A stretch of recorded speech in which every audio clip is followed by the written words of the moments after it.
বন্ধুরা, আপনাদের মনে প্রশ্ন থাকতে পারে, মীনাক্ষী মুখার্জি কোথায়? কেন মীনাক্ষী মুখার্জিকে দেখা যাচ্ছে না? আমরা দেখতে পাচ্ছি হকার্স উচ্ছেদ, বিভিন্ন ইস্যু পশ্চিমবঙ্গে রয়েছে, কিন্তু মীনাক্ষী মুখার্জির দেখা পাওয়া যাচ্ছে না। নির্বাচনের পর থেকেই কিন্তু কোথায় যেন মীনাক্ষী মুখার্জি বিলীন হয়ে গিয়েছেন। অনেকেই জানতে চাইছেন, কোথায় গেল মীনাক্ষী মুখার্জি? কেন জনসমক্ষে আসছে না?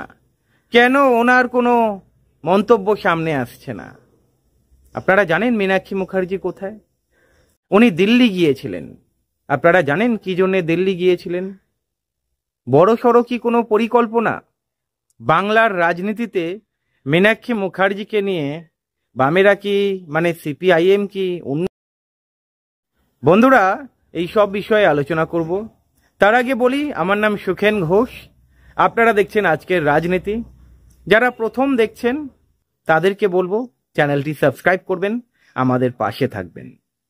বন্ধুরা, হ্যাঁ, এটা সত্যি, মীনাক্ষী মুখার্জি দুদিনের জন্যে দিল্লি সফর গিয়েছিলেন। ডিওয়াইএফআই এর মিটিং ছিল, সেখানে বিভিন্ন রাজ্যের ডিওয়াইএফআই রাজ্য সম্পাদক এসেছিলেন। আলোচনা হয়েছে বিভিন্ন বিষয় নিয়ে, সিপিআইএম কিভাবে ঘুরে দাঁড়াতে পারে, শুধু পশ্চিমবঙ্গে নয় গোটা ভারতবর্ষে সিপিআইএম কিভাবে ঘুরে দাঁড়াবে, এই বিষয়ে আলোচনা হয়েছে। বন্ধুরা, এখান থেকে একটা জিনিস স্পষ্ট, সিপিআইএম কিন্তু মীনাক্ষী মুখার্জিকে যথেষ্ট গুরুত্ব দিয়ে দেখছে। আর মীনাক্ষী মুখার্জির সম্বন্ধে কে কি মন্তব্য করলো, মীনাক্ষী মুখার্জি বাংলার ক্যাপ্টেন কি ক্যাপ্টেন নয়, বামেদের মুখ কি মুখ নয়, কোনো ভুরুক্ষেপ নেই মীনাক্ষী মুখার্জি। কারণ মীনাক্ষী মুখার্জির একটাই উদ্দেশ্য, যে কোনো প্রকারে বাংলা থেকে তৃণমূল এবং বিজেপিকে উৎখাত করার।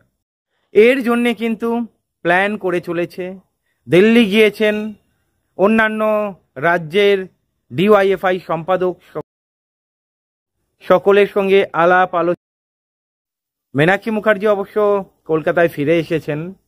দেখার বিষয়ে মীনাক্ষী মুখার্জিকে মোহাম্মদ সেলিম কিভাবে কাজে লাগান, নাকি সিপিআইএম আগামী দিনে অন্য কোনো পরিকল্পনা নিচ্ছে। আপনারা জানেন মীনাক্ষী মুখার্জি অ্যারাউন্ড 40, মানে 40 বছরের কাছাকাছি ওনার বয়স হতে চলেছে।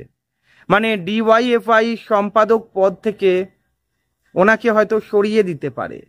তার মানে কি বড় সড়ো কোনো পদে দেখা যেতে পারে? আগামী দিনে কি কোনো সম্ভাবনা রয়েছে পশ্চিমবঙ্গের সিপিআইএম এর হাল মীনাক্ষী মুখার্জির হাতে তুলে দেবে? দেখুন, এই সম্ভাবনা। তবে সিপিআইএম তড়িঘড়ি কিছু করতে চাইছে না। মোহাম্মদ সেলিম 2026 পর্যন্ত সিপিআইএম রাজ্য সম্পাদক থাকবেন, এটা নিশ্চিতভাবে বলা চলে। তবে মীনাক্ষী যে পরবর্তী সিপিআইএম রাজ্য সম্পাদক হতে পারেন, এটা কিন্তু একটা মহল থেকে আওয়াজ উঠছে। এবং বাংলার রাজনীতি যে গতিতে এগোচ্ছে, সিপিআইএম ধীরে ধীরে কোণঠাসা হয়ে পড়ছে। কারণ সিপিআইএম একটা ধর্মনিরপেক্ষ দল, আর এই মুহূর্তে যেভাবে রাজনীতির গতি প্রকৃতি, যেখানে ধর্ম নিয়ে নাড়াচাড়া হচ্ছে রাজনীতির মধ্যে, বেশ খানিকটা পিছনে পড়ে গিয়েছে। আপনারা দেখেছেন এই সিপিআইএম হ্যাট্রিক করেছে, মানে শূন্য তকমা কাটিয়ে উঠতে পারেনি। এবং আপনারা এটাও দেখেছেন কংগ্রেসের সঙ্গে হাতে হাত ধরে লড়াই এখনো জারি রয়েছে।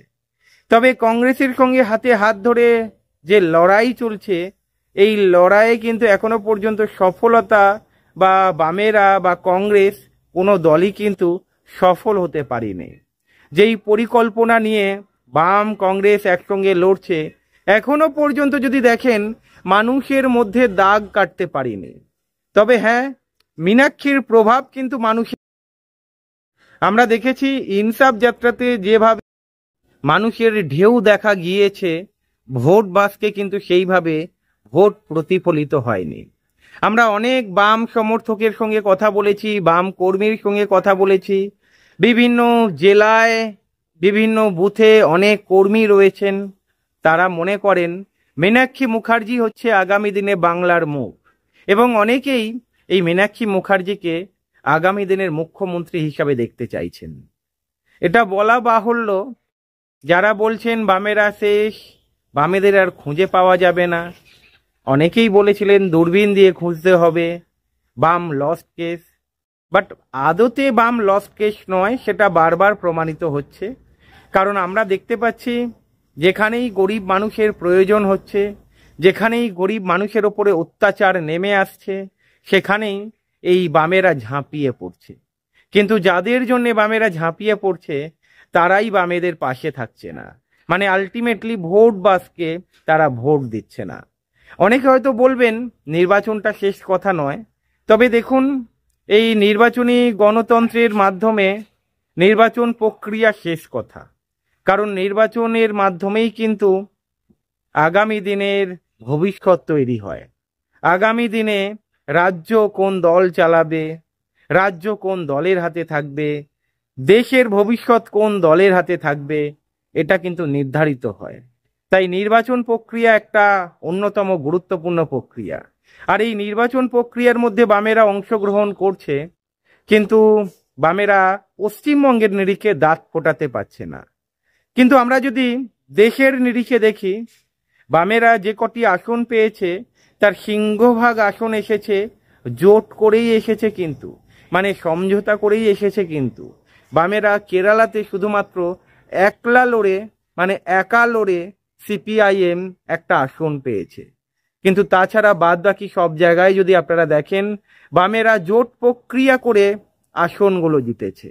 কিন্তু পশ্চিমবঙ্গেও কিন্তু কংগ্রেসের সঙ্গে একটা, সেখানে কিন্তু বামেরা দাগ ফোটাতে পারিনি।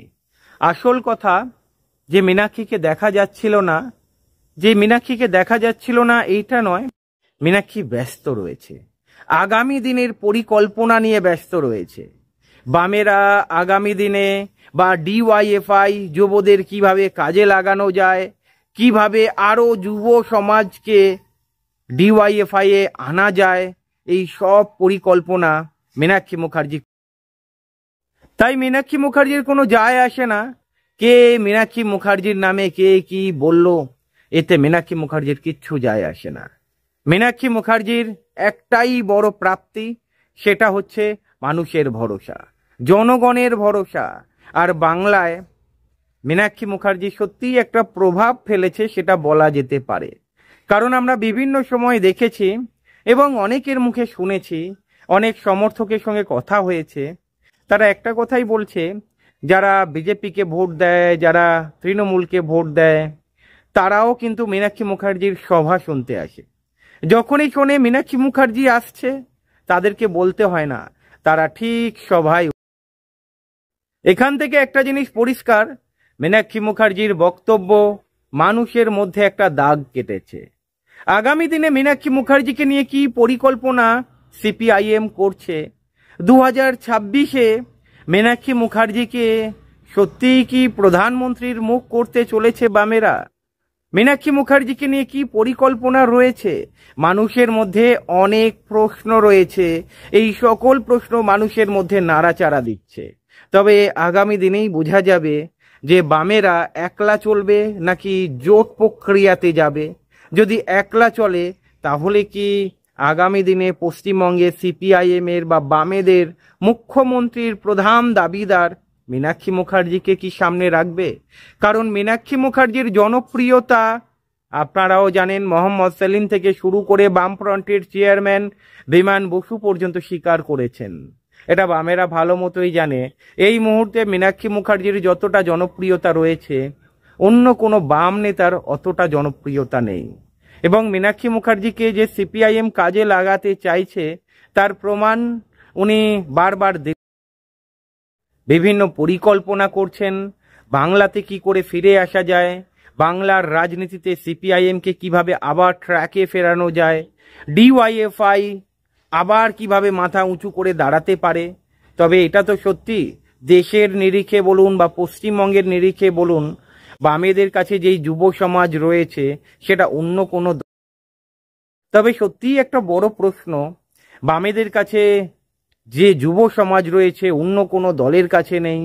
বামেদের কাছে ছাত্র সংগঠন যেটা রয়েছে অন্য কোনো দলের কাছে এত বড় ছাত্র সংগঠন নেই, শ্রমিক সংগঠন নেই, কৃষক সভা নেই, মহিলা সংগঠন নেই, তবুও এই বাম পিছিয়ে কেন?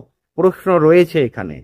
তবে হ্যাঁ, এই মীনাক্ষী মুখার্জির নেতৃত্বে আগামী দিনে এই বাম ঘুরে দাঁড়াবে একটা অংশের, মানে একটা মহল মনে করছে। যারা বাম সমর্থক, যারা বাম কর্মী, অনেকেই এক কথাই স্বীকার করছে আগামী দিনে এই মীনাক্ষীর হাত ধরেই বামেরা আবার ঘুরে দাঁড়াবে। আপনাদের কি মনে হয়? কমেন্ট করে জানাবেন। ভালো থাকবেন।